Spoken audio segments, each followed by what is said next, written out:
고린도전서 10장 5절 한 구절 보겠습니다. 고린도전서 10장 5절 말씀 한 구절입니다. 함께 한 목소리로 낭독하겠습니다. 그러나 그들의 다수를 하나님이 기뻐하지 않으셨으므로 그들이 광야에서 멸망을 받았느니라. 아멘. 네, 하나님의 훈련과 징계라는 제목으로 말씀을 나누겠습니다. 훈련, 징계, 우리 모두가 좋아하는 단어들은 아니죠.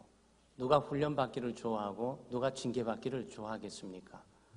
아마 좋아하는 사람 아무도 없을 텐데 오늘 5절 말씀이 우리에게 슬픈 소식을 전해주고 있어요. 그리고 우리에게 경각심을 일으키면서 소위 경고의 메시지로 우리에게 다가오게 있는 거죠. 하나님이 다수를 좋아하지 않는다. 반대로 하나님은 소수를 좋아한다. 이거는 아니에요. 하나님은 꼭 소수의 하나님만은 아닙니다. 그렇지만 선택받은 사람이 적다는 사실을 우리가 늘 기억할 필요가 있죠. 이 세상에 예수를 믿지 않는 사람보다도 예수를 믿는 사람들이 확연하게 적게 될 거예요. 아마 우리는 복음을 전도해서 더 많은 사람들을 하나님께로 인도하기를 원하지만 실제적으로 선택된 사람은 어디든지 많지가 않습니다.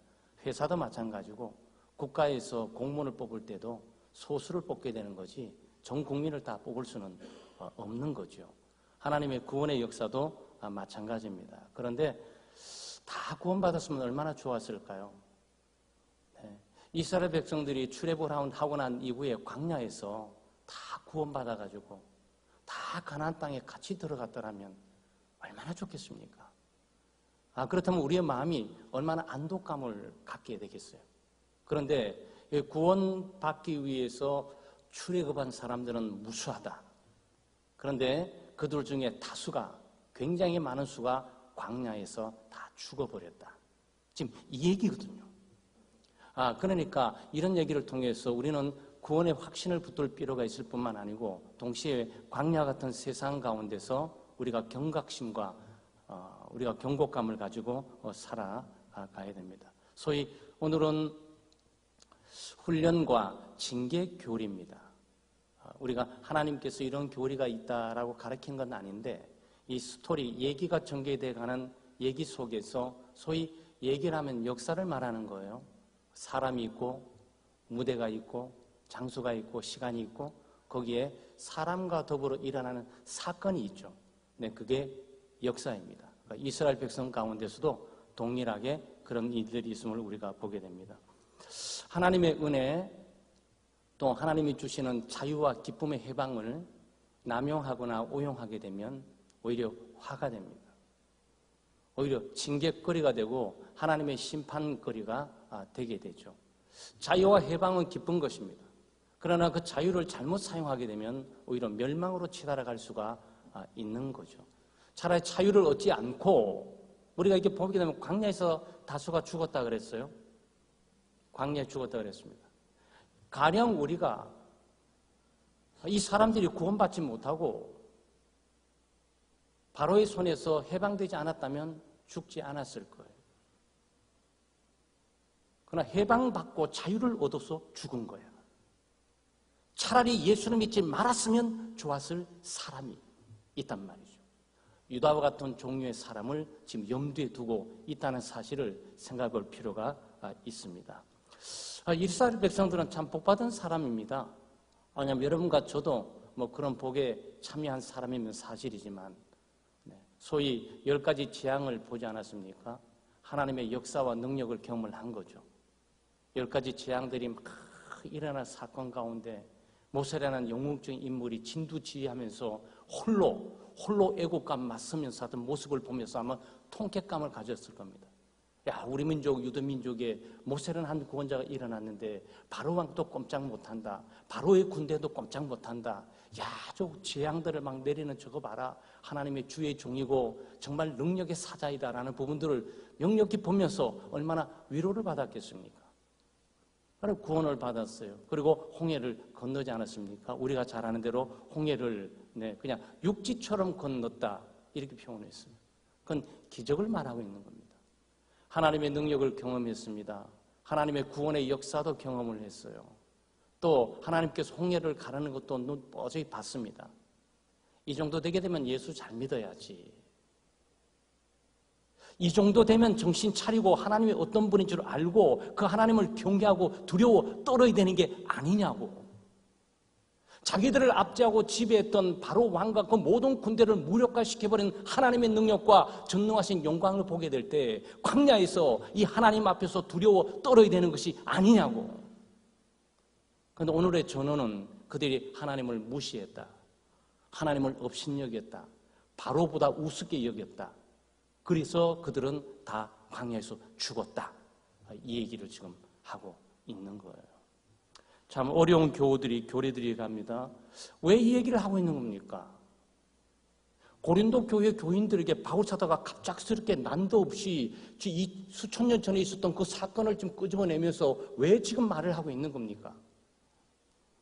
하나님의 구원의 역사와 그 능력과 영광을 드러내기도 하지만 그 연장선상에서 우리가 동일한 하나님의 역사로 말미암아 죄악 가운데 또는 사탄의 손아귀에서 자아의 속박으로부터 우리가 자유를 얻고 구원을 얻었는데 광야 같은 세상을 살아가는데 너희들도 지금 똑같은 전철을 밟고 있다.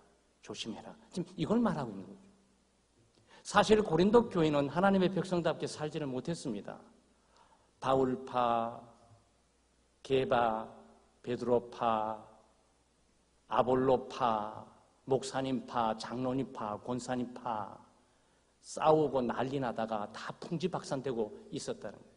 고린도 교회 교인들이 예수 그리스도의 몸된 교회를 누가 감히 깨틀면서 누가 감히 주장하고 나설 수가 있냐 말이죠. 근데 우리가 잘 아는 것처럼 바울이 잘못한 게 아니고 베드로가 잘못한 것이 아니고 아볼로가 잘못한 것이 아니에요. 성숙되지 못한 성도들이 예수 그리스도를 믿지는 못하고 자기가 좋아하는 지도자를 추종함으로써 발생이 되게 됐단 말이죠. 사도 바울, 우리 고린도 교회를 개척해서 나는 바울 편이야. 나는 개척 멤버야. 라고 자기들의 권리를 주장하려고 하는 거고. 거기 들지 못하는 사람은 어떻게 하는 겁니까? 그렇지. 바울을 개척교회를 능가하는 존재는 누구지? 그렇지. 예수님의 수제자 베드로. 우리는 베드로파야. 너희들은 아무리 개척교회라고 말해 소용없어. 베드로, 우리는 수제자 베드로의 파에 속해 있거든. 그럼 이런단 말이죠. 이런 게 남의 일입니까? 아니요. 교회 가운데서 회장님 파, 부회장님 파 갈라질 수 있어요, 여러분. 그러니까 미성숙하니까 뭐가 뭔지 제대로 뭘 모르는 거야. 그러니까 하나님의 몸된 교회를 분열시키고 분쟁을 일으키는 작용을 했단 말이에요. 더구나 근친상간뿐만 아니고 성적인 타락과 오염 가운데 예수를 믿지 않는 사람과 동일한 육체적인 더러움을 갖고 살아가다 보니까 그리고 우상 제물을 먹는 문제로 믿음이 약하고 연약한 형제를 무시하고 업신여김으로 교회를 아주 세속적인 가치로 가득 차게 했단 말이죠. 그러니까 바울사도 10장에서 드디어 카드 한 장 꺼내는 거죠. 까불지 마, 죽어, 이 얘기예요. 여기는 너희들의 마음대로 하는 장소가 아니야. 이 얘기를 지금 하고 있단 말이죠. 그러면서 이 멸망받은 사건들을 좀 등장시키는 이유는 뭡니까? 너희들도 지금 불순종하고 있고 너희들도 좀 불신 가운데 있는 거고 너희들 지금 애굽을 사랑하고 애굽을 향해 가고 있는 거고 결국은 너희도 동일하게 멸망당할 가능성이 많이 있어. 얘기를 하는 거예요. 참 훌륭한 설교죠. 성도들의 비율을 맞추려고 그런 것이 아니고 하나님의 계시를 따라 정확하게 몸된 교회를 중심으로 하나님 중심으로 지금 얘기를 지금 하고 있단 말이죠. 우리는 이 사건을 통해서 몇 가지를 배울 수 있어요. 고린도 교회의 교인들은 자기의 뜻대로 살았습니다. 자기를 기쁘게 하기 위해서, 자신들의 영광을 위해서, 하나님의 뜻을 따라 하나님의 영광을 위해서 또 하나님을 기쁘시게 해야 되잖아요. 그렇죠. 근데 우리가 예수 믿고 사는 그 맛이 뭐냐면 하나님의 영광, 오직 글로리 오브 갓, 오직 하나님의 영광, 그 영광이 드러날 수는 있다면 내가 어떤 대가도 지불한다는 거죠. 내가 하나님을 기쁘시게 할 수만 있다면 믿음이 없이는 하나님을 기쁘시게 할 수 없으니까. 그러니까 믿음으로 살아야 된다는 얘기죠. 예수 믿는 하나님의 백성들이 믿음으로 살아야 참으로 하나님을 기쁘게 할 수 있는 삶으로 나갈 수가 있는 건데, 믿음으로 살지 않고 불신적으로 살고 말씀을 순종해 살아야 되는데 자기 마음대로 자기 뜻대로 자기 생각으로 사니까 세속적인 분위기로 교회가 갈라지고 깨지고 분열하고 서로 갈등을 일으키고 고린도 교회를 어렵게 만들었단 말이죠. 저희들은 믿음으로 살아야 되고요. 또 하나님을 신뢰하고 의지하고 살아야 되고요. 그리고 하나님의 말씀을 따라 순종하고 살아야 돼요. 이스라엘 백성들이 멸망받은 원인은 뭐냐? 하나님을 불신했다. 하나님이 자기들을 인도하고 불기둥과 기둥도 엄청나게 인도하고 있는데 하나님이 안 보이지만은 하나님께서 여러 가지 현상을 통해서 보여주셨잖아요. 기도 응답도 해주셨잖아요. 삶의 문제도 도와주셨잖아요. 건강도 챙겨주셨잖아요. 직장 문제도 도와주셨잖아요. 일할 수 있는 건강도 주시고 다 했잖아요. 근데 그게 불만스러운 거야. 그게 다른 사람과 비교해 광야에 먼저 자리 잡고 있는 사람의 비유에서 왜 우리는 마늘을 못 먹고 우리는 파를 못 먹고 왜 우리는 부추를 못 먹고 우리는 왜 고기를 못 먹고 왜 이 모양 이 꼴로 살아야 되냐라고 계속 원망하고 신세 타령만 하고 있단 말이죠. 그러면서 우리가 죽겠다 그런 거예요. 하나님이 어떻게 하는 거죠? 아, 그렇게 죽는 게 소원이야? 그래, 다 죽어버려. 쓸어간 거예요. 그렇게 된 거예요, 여러분. 기쁘고 즐겁고 감사하고 하나님의 영광과 뜻을 위해서 하나님을 섬기고 살아가 있는데 날마다 세상적으로 죽겠다 그러니까 아, 그래, 그렇게 죽고 싶어. 오케이, 그럼 와. 다 광야에서 할게. 자기들 생각대로 됐어요. 아, 민수기에 그게 나오고 있어요, 그게. 사실 하나님이 이들을 멸망시키고 죽이는 것은 하나님의 뜻이 아니에요. 이들 스스로가 그 멸망의 길을 자초했을 뿐만 아니고 그 길을 선택했고 그 길을 가기 위해서 고집을 부리면서 아집에 차있어 갔던 거죠. 일이 그렇게 됐단 말이죠. 그러니까 하나님의 백성들은 구원의 확신을 가지고 있어야 돼요. 구원의 확신은 뭡니까? 하나님이 한번 선택하시면, 하나님이 선택하시고 예정하시면 하나님은 반드시 그 일을 성취하세요. 하나님이 선택하시고 하나님이 예정하시고 하나님이 부르시고 하나님이 구원의 길을 인도하시고 하나님이 발의 손으로부터 열어주시고 해방하게 하시고 자유를 주시고 홍해를 가르시고 하나님이 하신다고요. 근데 그건 하나님이 하시는 거예요. 하나님이 하시게 되면 반드시 하나님께서 약속하신 것처럼 적과 꿀이 가나안 땅으로 인도를 하실 거예요. 그건 하나님의 약속입니다. 의심할 필요 없어요. 광야에서 굶어 죽은 것처럼 보이고 목이 말라가지고 다 죽을 것처럼 보여도 두려워할 필요 없는 것을 기필코 하나님의 그 능력을 통해서 가나안 땅까지 인도하실 거라고. 그걸 믿었어야 되는 거예요. 그걸 이스라엘 백성들이 끝까지 하나님이 내 속에 역사하신 하나님이 구원을 이루시면서 끝까지 가나안으로 인도하고 가실 것이다. 나는 길이 보이지 않고 어디를 가는지 모르고 수많은 적들이 둘러싸고 있고 먹을 것이 없어도 나는 언젠가 기필코 거기가 있을 거야 라고 믿음으로 갔어야지. 왜 중간중간마다 의심하고 흔들리면서 먹을 걸 문제로 그렇게 헤매고 사냐고. 그러니까 여기에 주어지는 메시지의 내용이 뭐냐? 하나님의 구원의 능력과 그 역사함을 끝까지 의지하고 신뢰해야 된다. 그 얘기예요.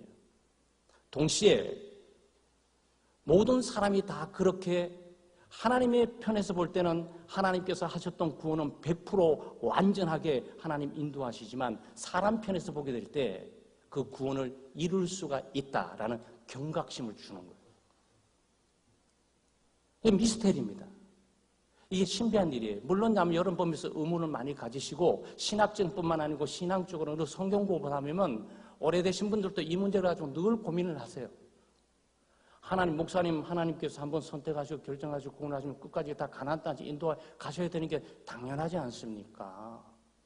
그런데 지금 일부 다 멸망받은 것은 하나님이 실패하신 것입니까?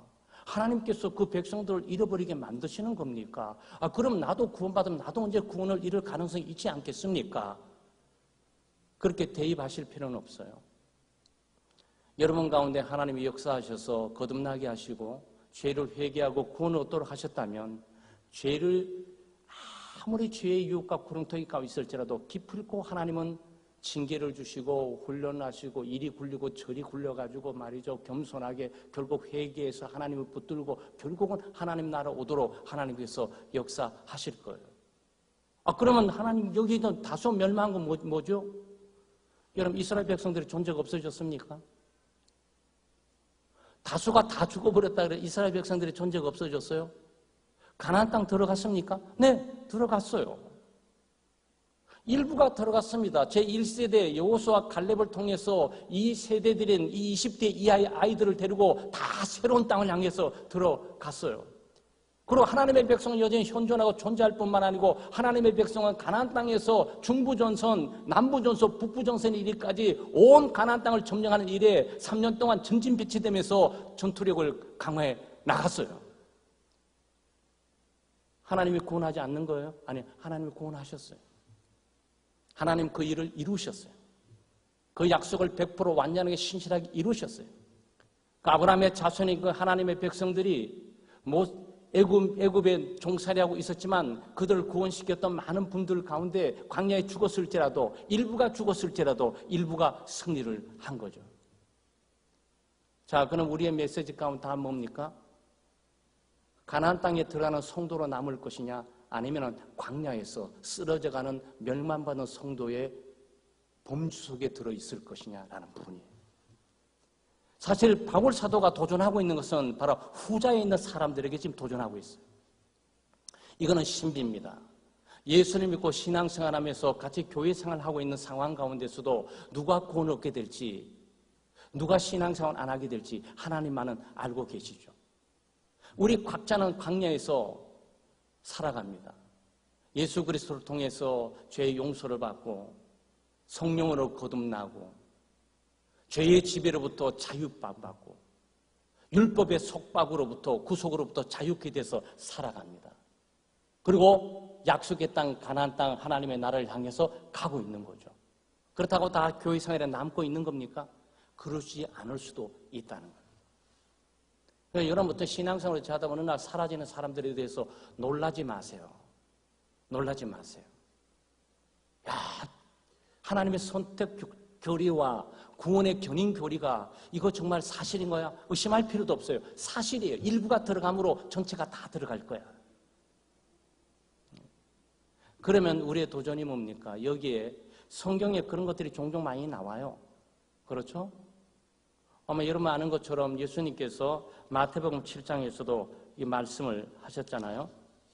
마태복음 7장 21절에 나더러 주여 주여 하는 자마다 천국에 다 들어갈 것이 아니요 다만 하늘에 계신 내 아버지 뜻대로 행하는 자라야 들어가리라 그랬어요. 주님의 이름을 안 부른 게 아니에요.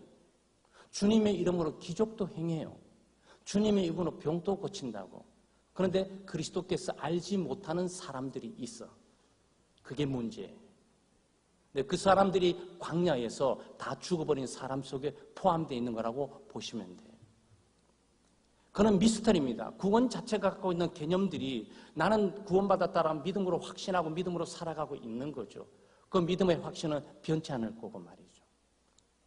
하나님은 구원은 완전하게 이루어져 가게 될 것이고 나에게 구원 주신 하나님께서 기필코 마지막에 죽은 자 가운데 일으켜서 부활의 영광에 동참하게 할 것이죠. 그것은 하나님과 자기와의 관계만 아는 거예요. 그렇잖아요? 저는 목이 두동강 나도 저는 하나님 나라에 갑니다. 저는 확신을 갖고 있어요. 목사님은 무슨 공고로 얼마나 선한 일을 가고 얼마나 하나님 일을 하기 때문에 저는 얼마나 많이 했는 것 행위에 저는 의지하지 않아요. 나를 위해서 죽으신 예수 그리스도를 나는 확실히 믿고 있어요. 그 분이 내 속에 거하실 뿐만 아니고 내 삶을 변화시키고 인도하고 계시면 저는 확실히 알고 있어요. 그래서 저는 주님을 의지하고 신뢰하고 주님을 사랑하고 주님이 나를 사랑하는 걸 너무 잘 아는 거죠. 그러니까 여러분 어떻게 아냐고 물어본다면 저는 어떻게 안다고 대답할 길은 없어요. 그냥 저는 믿음으로 알 뿐이에요. 여러분도 마찬가지예요. 그래서 구원의 신비가 아니겠습니까? 내가 예수 그리스도를 믿고 그리스도께서 내 안에 내가 그리스도 안에 있다. 그게 얼마나 이해가 될 수가 있냐고. 내가 오늘 지금 여기서 예수 그리스도를 믿는 믿음으로 성찬에 참여하면서 그리스도께서 나를 위해서 찢기시는 살을 먹고 그리스도께서 나를 위해서 흘리신 피를 마시면서 내가 2000년 전에 갈보리 십자가에 그리스도와 함께 있다는 사실을 누가 이해할 수가 있냐고. 근데 이것을 믿음으로 먹고 마시는 나는 그걸 이해할 뿐만 아니고 지금 그 안에 나는 죽었다라고 알고 있거든. 히브리서 6장 4절 말씀에 한번 비침을 놓고 하늘의 은사를 맛보고 성령에 참여한 바가 되고 이른바 되는 사람이 있어요. 이게 그 말씀이에요. 그러니까 한번 성령의 비침을 받았어요. 성령의 은혜를 받았습니다. 예배의 감동과 기쁨도 알고 있어요. 예배 생활뿐만 아니라 봉사생활의 기쁨도 알고 있어요. 그런데 그 비침 한 번으로 끝나버린 거예요. 그 이후에는 버려진 자로 광야에 있는 멸망받을 자 속에 포함되는 사람이 있다라는 거예요. 바울 사도가 이 말을 하는 이유는 뭡니까? 위협을 가려고 그러는 거예요? 아니에요. 경고장을 던지는 거예요. 우리가 예수 그리스도 안에서 자유를 한번 받고 그리고 우리는 죄로부터 자유를 얻고 율법의 속박으로부터 자유를 얻고 자기 타락하고 오염된 자아로부터 자유를 얻는 그 자유를 남용하지 마라. 그거 함부로 믿음 생활을 남용하게 되면 그 대가는 처절하게 받게 될 거야. 그리스도께서 피 흘려 돌아가는 십자가를 그렇게 치욕적으로 더럽힌 그 모습을 주님께서 용납하지 않을 거야. 지금 그 말을 하고 있단 말이죠. 마가복음 6장 20절에 여러분 묘한 사람이 나와요. 헤롯이라는 사람입니다. 헤롯을 여러분이 그냥 무조건 나쁜 사람으로 보시면 안 돼요. 제가 한번 읽어드릴게요. 6장 20절에 헤롯이 요한을 의롭고 거룩한 사람으로 알고, 그러니까 이 헤롯 왕이 이 요한을 보게 될 때 정말 의로운 사람이다, 정말 거룩한 사람이다 라는 부분을 이 왕이 인정을 했어요. 세례 요한을 알고 두려워하여 보호하며 그랬어요. 보호하며. 왕이 세례 요한이 바리새인들이나 사두개인을 공격받는 것들에 대해서 세례 요한을 보호를 했다고. 국가의 권력을 동원해서 종교적인 이 모든 위험으로부터 보호를 해줬다고. 누가? 헤로드 왕이. 누구를? 세례 요한을. 그러면 또 이 말을 보세요. 또 그의 말을 들을 때, 세례 요한의 말을 들을 때 크게 번민하면서 달갑게 들음이러라 그랬어요. 지금 뭘 말하고 있는 거예요? 은혜 받은 사람을 지금 말하고 있는 거예요. 목사님을 너무 귀하게 보면서 목사님이 너무 거룩하고 의로운 사람이다. 이 세상에 목사를 비판하는 사람들이 화살로 가득 차 있잖아. 세속적인 사람들은 말이야. 또 공산주의자의 말은 제일 먼저 공산화 되기 시작할 때 제일 먼저 죽여야 될 사람이 목사일 걸. 우리는 안 바뀌어주거든. 우리는 사상에 대해서 쇠뇌가 되지 않거든. 예수 그리스도의 사람으로서 그리스도의 통제 이외에 어떤 통제도 인정하지 않잖아요. 그런데 목사님은 그 세속적으로 주변에 막 종교인이나 불교, 유교 목사님 상하니까 갑자기 대통령이 딱 보호막을 딱 치면서 막아줬단 말이에요. 그리고 그 목회자의 말을 들을 때 크게 번민했어요. 그 목회자가 죄를 지적하니까. 당신은 당신의 사촌 헤로디아를 당신의 아내로 맞이해서는 안 된다라고 죄를 지적했다고. 근데 그게 크게 번민이 양심에 갇히게 되는 거예요. 목사가 설교할 때 우습고 비웃고 앉아있는 것이 아니고 그 말씀을 들으면서 정말 그렇다. 나는 죄인이고 타락되고 오염된 사람이다. 내가 한 행동은 정당치 못하고 불법하고 불의스러운 사람이다라고 깨달았다는 거야. 그리고 그것을 달게 들었어요. 그 말을 달콤하게 저런 사람이 꾸짖고 책망하고 해주는 사람이 있어야 되는데 정말 귀한 사람이다라고 생각을 했다는 거예요. 헤로드 왕이 그리스도인입니까? 아니에요. 결국 세례 요한의 목을 치라고 했던 사람이 이 사람이에요. 아이러니컬하죠. 네. 우리 가운데 있다면 예수를 죽였던 사람이 그리스도에 가장 근접해 있는 사람, 목사를 가장 다치게 한 사람이 가장 측근일 수도 있다는 거예요. 이거는 하나님 일을 하는 사람들이 늘 염두에 둬야 될 내용들이에요. 뭐 누가 옆에 있는 사람이 그렇다 그래서 그렇다는 게 아니라 지금 정황이 그렇다고, 정황이. 근데 우리는 여기 질문 던졌잖아요. 어떻게 설교를 들으면서 감동을 받고, 설교를 들으면서 죄 지적을 받고, 설교를 들으면서 이렇게 살아는 안 되는데, 목사님 정말 너무 귀하다, 귀한 말씀을 전한다, 저렇게 다른 말씀, 저렇게 의롭고 거룩한 말씀을 전하는 사람이 있어야 된다. 그런데 언제 목사 줄 때 제일 먼저 나서. 여러분, 이 용어 바꿔서 얘기하고 있지만 이건 뭐죠? 이것을 로이드 존즈라는 이 청교도 후예에 근접된 그리스도인이라고 했어요. 그리스도인이고 예수 믿는 사람인데 예수 그리스도에 멀리 떨어진 사람들이 많잖아요. 근데 이 종류의 사람은 아주 근접된 그리스도인이야. 그래서 붙어 있어서 정말 예수를 믿는 사람인지 착각이 들어. 근데 결정적으로 예수 믿는 사람은 아니라고. 그거 말씀드리려고 그래요. 이쯤 되면 여러분이 바로 오늘 10장 5절 말씀이 해석이 다 돼야 돼요. 이 사람은 참으로 믿음을 신뢰하고 하나님을 의지하고 끝까지 하나님을 붙들고 갔던 사람들이 아니구나라는 부분. 하나님의 구원에는 실패함이 없습니다. 하나님은 그 구원의 역사를 통해서 우리에게 믿음을 주셔서 그 믿음으로 예수 그리스도를 믿고 의지하고 신뢰해서 구원을 어떻게 하도록 하지만 결국은 구원받은 하나님의 백성들이 광야에서 살아가게 될 때는 그 구원받았던 그 믿음을 가지고 끝까지 하나님을 의지하고 신뢰하고 가야만 하는 거라고. 경건함과 거룩한 삶을 하나님의 말씀을 따라 가야 되는 거란 말이에요. 그래야 그 구원이 보장되는 거예요.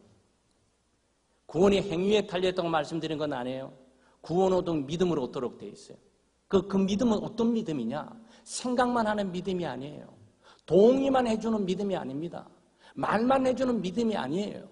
설교 들었다고 해서 이해됐다는 그 믿음이 아니에요. 설교 들었다고 은혜 받았다고 감동했다는 그 믿음이 아니에요. 그 믿음은 삶의 현장 가운데 순종하는 믿음이에요. 하나님의 말씀을 두려떠면서 계속적으로 지속적으로 가도록 한다고. 그 여러분 광야에서 죽어버린 사람들의 믿음하고 여호수아와 갈렙의 믿음이 같습니까? 아니요, 틀려요. 여호수아와 갈렙은 그 믿음으로 구원 얻은 거예요. 행위로 구원 얻은 게 아니에요. 그러니까 여기 다수 죽어버린 사람들을 자기에게 대입하면서 하나님은 하나님의 백성들을 선택했다라고 버리실 수도 있고 포기하실 수도 있구나. 아니요. 애초에 처음 나올 때부터 그 사람들은 하나님 의지하고 신뢰하지 않았다고 볼 수가 있는 거죠. 그렇지만 공동체적인 전체가 나오는데 함께 집단적으로 끌려 나오게 되었던 거예요. 그래서 많은 군중 속에서 자기 신앙을 찾는 것은 굉장히 힘들어요, 여러분. 뭐냐, 그 사람들은 관계가 주변에 있는 이 집사, 오 집사, 이 권사, 이 사람들의 수준으로 전부 자기를 비교하기 때문에 그 믿음을 갖고는 안 돼요. 성경적인 믿음을 갖고 늘 하나님께서 내게 요구하는 믿음을 우리가 바라보고 가야 되죠.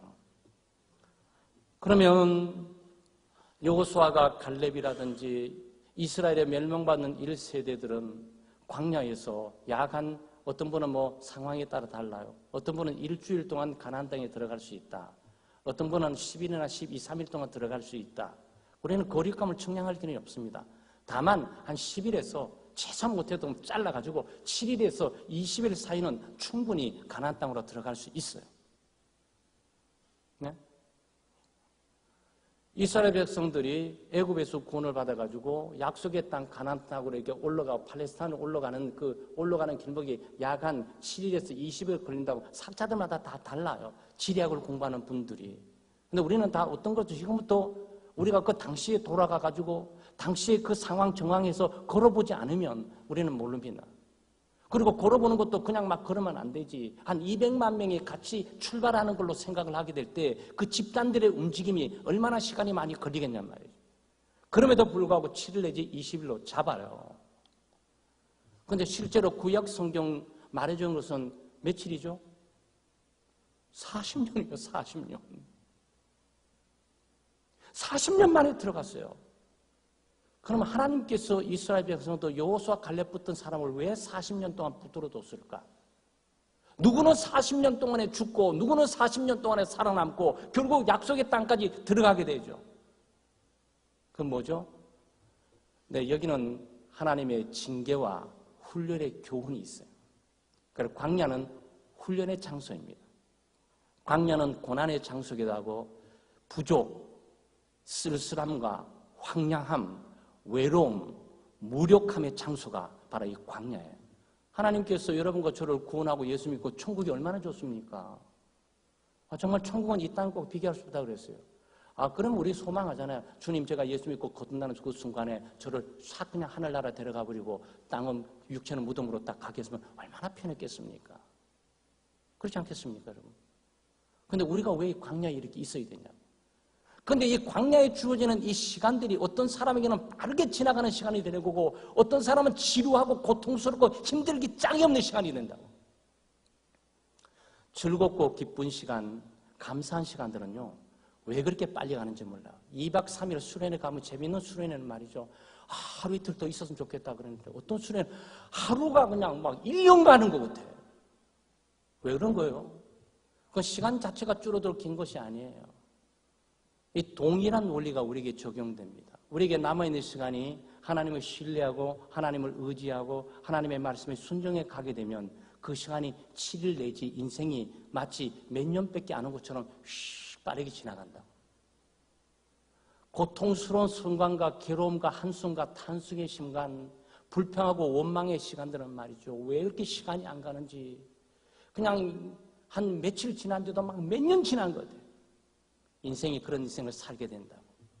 하나님이 주신 참된 평안과 안식, 참된 기쁨과 이런 것들을 전혀 맛보지 못하고 살아가게 되어 있는 거죠.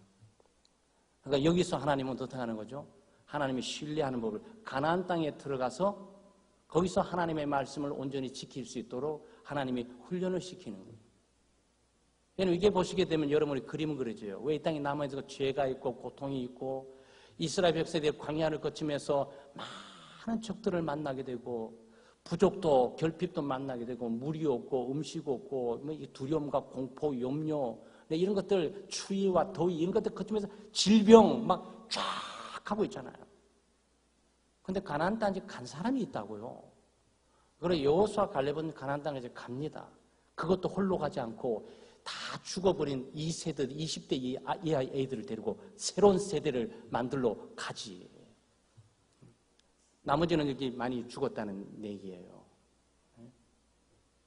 참 슬픈 얘기입니다. 사랑하는 여러분, 광야 같은 세상을 우리가 살아가고 있어요. 광야 같은 세상에 참된 안식과 평화, 참된 기쁨과 즐거움, 감사함을 누리고 살아가야 되는데 그것은 오직 믿음으로 나타나게 돼요. 하나님을 신뢰하고 의지하는 사람에게 그 모든 것들이 다 극복되어요. 그리고 하나님의 말씀을 순종하게 되면 거기에 기적과 능력을 보면서 열매 맺는 삶을 살아가게 되죠. 보이지 않는 가난을 보는 것처럼 뚜렷이 보면서 확신에 타서 흥분된 마음으로 이 가난, 이 광야를 지나면서 언제 우리가 지나왔는지 모르게 지나가게 되는 거예요. 안 그러면 광야에서 우리는 죽습니다. 영혼이 죽든지 육체가 죽든지 우리 정신이 죽든지 죽어요. 죽은 사람에게는 더 이상 생기가 없고 생동감이 없습니다. 삶의 의미와 의욕이 없어요. 거기는 불평과 불만, 원망만 가득 차있는 지옥 같은 인생만 맛보고 가게 될 거예요. 사랑하는 여러분, 광야 같은 세상 가운데 오늘 이스라엘 백성들, 특별히 출애굽한 이스라엘 백성들을 통해서 이 바울 사도가 고린도 교회의 교우들에게, 이 고린도 교회는 문제가 굉장히 많은 교회입니다. 분쟁의 문제, 또 성적 타락의 문제, 또 음식 문제로 째째하게 음식 문제 갖고 뭐 이렇게 싸우고 그래. 그리고 여러분 참 우리 교회도 시험의 장소만 간침볼 가능성이 많아. 다른 데 안 싸우다 간침볼 가면 싸울 수 있는 가능성이 많아. 먹는 문제 갖고. 먹니 안 먹니, 짜니 안 짜니, 싱겁니 아니니, 갖고 가니 많이. 여러분 그러지 마세요. 그리 중요한 거 아니에요.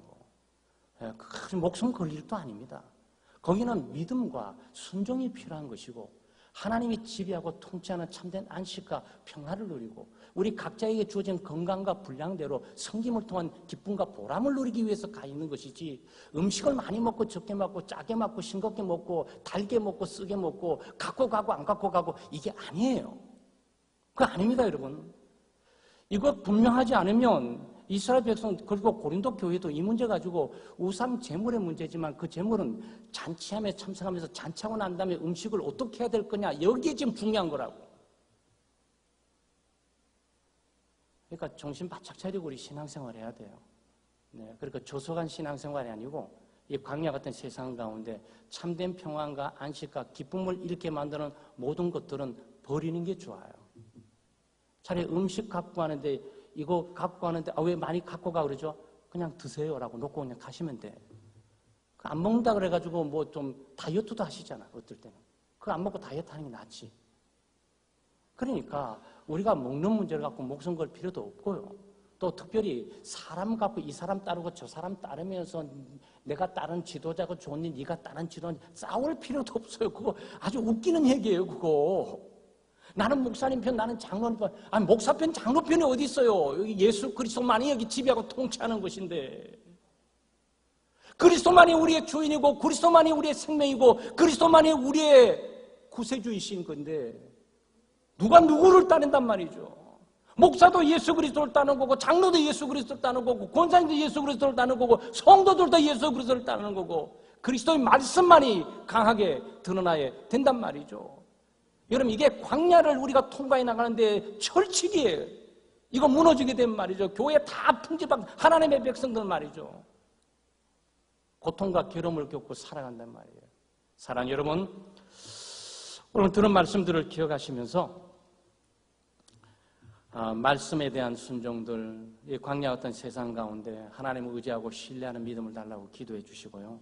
또 경건함과 거룩한 삶을 살아가면서 무엇보다도 광야에서 뒤처지는 자, 또 불순종하는 자, 또 이스라엘 백성들을 그 천국의 대열 가운데 거기서 이 영혼이 죽고 영혼이 질병 가운데 걸리고 또 영혼이 잠자고 있는 그 무리에 남지 않고 부지런히 깨어 기도하면서 이 대열에 함께 가는 그런 믿음을 달라고 기도해 주시기를 바랍니다.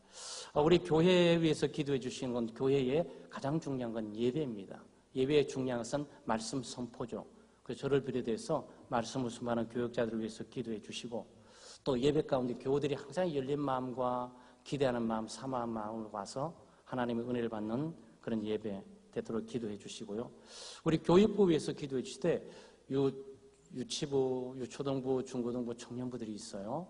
네, 청년부들을 우리 교육자들과 또 우리 교사들 사명을 가지고 잘 가르치고 또 무엇보다도 우리 아이들이 믿음 가운데 잘 성장해서 참 우리는 정말 못 이루지만 우리 후대 아이들이 그것을 이뤄낼 수 있는 그런 꿈과 비전의 역사가 있도록 위하여 기도해 주시기 바랍니다. 그리고 교회 환자들이 있어요. 네, 환자들 위하여 기도해 주시고 우리 함께 기도합니다.